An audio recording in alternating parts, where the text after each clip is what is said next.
আসসালামু আলাইকুম, hello everyone, আমার পরাণের ভাই বোন। চলে এসেছি, আমার গাছে আবারও নতুন করে বেলি ফুল ফুটেছে অনেকগুলি। প্রতিদিনই একটা করে ফুল দেয়, সেগুলো আমি তোমাদেরকে দেখাই না, অফ ক্যামেরায় থাকে। প্রতিদিন একটা ফুল ছেড়ে মাথায় দিয়ে আমি যাই, আমার খুব ভাল লাগে। আমার এত ভালো লাগে এই ঘ্রাণ, তোমাদেরকে আগেও বলেছি, এখনও বলি, ছোটোবেলা থেকে আমি এই বেলি ফুলের পাগল ছিলাম। যাই হোক, দেখো আমার আজকের ভিডিও জুড়ে আছে কি দেখো, বৃষ্টি ভেজা একটা বিকাল তোমাদেরকে শেয়ার করতেছি। এই বৃষ্টির পরের দিনের ভিডিও, মানে বৃষ্টি হয়ে যাওয়ার পরে আমার গাছের অবস্থা কি থাকে সেটা দেখানোর জন্য আমি কিন্তু তোমাদের মাঝে ভিডিও নিয়ে চলে এসেছি। আর এত সুন্দর ফুল ফুটেছে, যে ফুলগুলো দেখতে আমার খুব ভালো লাগছে, তাই তোমাদের মাঝেও শেয়ার করলাম। খুব সুন্দর ঘ্রাণ, আমি তো গাছ থেকেই ঘ্রাণটা নিয়েছি। আর ফুলগুলোও তোমাদের দেখানোর জন্য বারবার নাড়িয়ে নাড়িয়ে কথা বলতেছিলাম। সাথে দেখো ডালিম গাছে একটা ডালিম এসেছে, আগেও ডালিম এসেছিল কিন্তু ঝরে গেছে, এবার হয়তো এটা ঝরবে না। তোমাদেরকে একটু শেয়ার করলাম। দুঃখের বিষয় হলো কি জানো, আমার বড় ঝাড় মরিচ গাছের একটা মরিচ গাছ আবার ঢলে গেছে। এভাবেই না কারো নজর লেগেছে আমার মরিচ গাছে হয়তো বা। আর ওই যে দেখাইতেছিলাম যে একটা কাক এসে বসেছে কোথায়, ডাকতেছিল, যেহেতু অরিজিনাল ভয়েস রিমুভ করে দিছি তাই তোমরা কাকের ভয়েসটা বুঝতে পারবা না, যদিও কাকটা এই জন্যই দেখাইছিলাম। আমি কিন্তু ভয়েসটা রিমুভ করে দেওয়ার কারণ আছে, কারণ তোমরা অনেকেই বলো। আমি আর আমার হাজব্যান্ড কিন্তু এই ভিডিও করার সময়, আমার হাজব্যান্ড যেহেতু ভিডিও করে দিতেছিল, তখন আমি কিন্তু অনেক কথা বলেছিলাম, সেও বলেছিল, কিন্তু সেগুলো না রাখি নাই ভিডিওতে।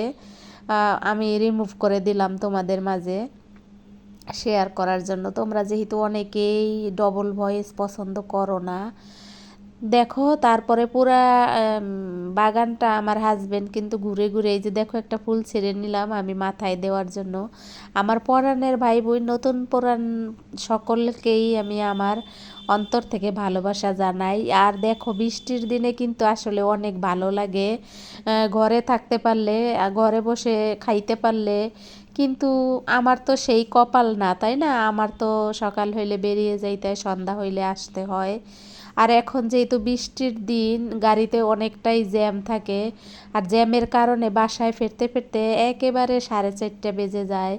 যেখানে আসার কথা হইল 3টার ভিতরে, সেখানে 4:30 বাইজে যায়। 4:30টায় বাসায় এসে কিন্তু কিছু ইচ্ছা করে না, মন চায় যে বিছনায় পিঠটা দিয়ে হেলিয়ে ঘুমিয়ে থাকি।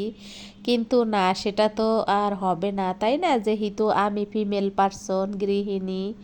সব কিছু মিলাইয়া আমার আজকের ভিডিও তোমাদের কেমন লাগে জানাবা। আর এই যে দেখো, আজকে কিন্তু তোমরা তো জানো যে আমার জীবনটা আসলে সাদামাঠা, আমার সংসারটাও সাদামাঠা, আমার লাইফ তো একেবারেই সিম্পল। এই যে দেখো আজকে রান্না করব কিন্তু আলু দিয়ে, পেঁপে দিয়ে, শিং মাছ দিয়ে, কি দিয়ে রান্না করব তোমাদের মাঝে শেয়ার করলাম। আর এই দেখো এই আলু গাছটা, মিষ্টি আলু গাছটা অনেক গাছ এসেছে, এখন কি করব তোমরা কমেন্টে জানিও।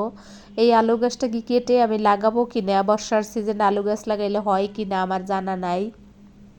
তবে তোমরা যদি বলো তাহলে আমি কেটে ওটা লাগাবো, তোমাদের মাঝে শেয়ার করব। আর এই যে দেখো এভাবে কিন্তু আমি রান্নার প্রিপারেশন নিয়েছি, এভাবে আমি রান্না করব। কি কি কেটে নিলাম: আলু, পেঁপে, পেঁয়াজ, কাঁচামরিচ, আর তার সাথে থাকবে শিং মাছ। সিম্পল। আর একটু আদা রসুন বা ব্লেন্ডার করা, বাটা তো সম্ভব না, কখন বাটবো, তাই তো ব্লেন্ডার করা থাকে, সেই ব্লেন্ডার করা দিয়ে রান্না করব। তোমাদের মাঝে আজকে পেঁপের পাতলা ঝোল রান্না করব, যেহেতু মুখে রুচি নাই কারো, ভালো লাগে না খাইতে, তাই তো এভাবেই রান্না করব। তোমাদের মাঝে কথা বলতে বলতে কিন্তু আমার ভিডিওটা শেষ হয়ে যাচ্ছে। তোমরা সবাই যে যেখান থেকে দেখছো সুন্দর করে কমেন্ট করে আমার ভিডিওর সাথে থাকো, আমার ভিডিওতে তোমরা নজর রাখো, তাহলে হয়তো আমি তোমাদের ভিডিওতেও যাব। আর অনেক দিন পরে আমার একটা ভিডিও অনেকটাই ভিউ হয়েছে, তোমাদের কারণেই কিন্তু আমার এই চ্যানেল, তোমাদের কারণেই আমার যতটুকু ভিউ আসতেছে। তোমরা দেখো বিদায়ী তো আসে, তাই না? ইউটিউব প্ল্যাটফর্মটা তো তোমাদেরকে নিয়েই, তোমরা না থাকলে কিন্তু ইউটিউব প্ল্যাটফর্মে কেউ দাঁড়াইতে পারবে না। সে যত বড় লোকই হোক না কেন আর সে যত শিক্ষিতই হোক না কেন। আর তোমরা যদি না দেখো পরাণের ভাই বোন, তাহলে কেউ কিন্তু ইউটিউবে দাঁড়াইতে পারবে না। এই যে দেখো আমি কিভাবে রান্না করে ফেললাম, তোমাদের মাঝে কিন্তু রান্নাটাও শেয়ার করে ফেললাম। তবে উপকরণ কি কি সেটা তোমাদেরকে দেখাইলাম, কিভাবে দিলাম, কেন দিলাম, কিছুই কিন্তু বললাম না। তার কারণ তোমরা তো জানো যে আমার রেসিপি চ্যানেল না, আর সেটা তোমরা আগে থেকেও জানো, এখনও জানো। যারা নতুন তাদের জন্য আবার একটু বলা লাগে। আর পেঁপের ঝোলটা কিন্তু খেতে বেশ হয়েছে, যদিও আমার মুখে রুচি ছিল না, একটু জ্বর জ্বর ভাব থাকে সব সময়। বাচ্চারও তাই, বাচ্চার বাবার অবশ্য মাশাল্লাহ আলহামদুলিল্লাহ তার আসলে ওই রকম কিছু না, তার মুখে সব সময় রুচি থাকে, যা দেই তাই খায়, তার কোনো না নাই, আর কোনো ধরনের খাবার তার না নাই। এদিক দিয়ে খুব ভালো, সে এরকম না এটা খাবো না ওটা খাবো না এরকম কোনো নেই তার। তবে আমি খাই, না করি না, অল্প। আমার অনেক কিছুই পছন্দ না, যেমন এই ঝোল আমার একদম পছন্দ না। তোমরা সবাই ভালো থাকো, আমার জন্য দোয়া রাখো। আসসালামু আলাইকুম, আল্লাহ হাফেজ।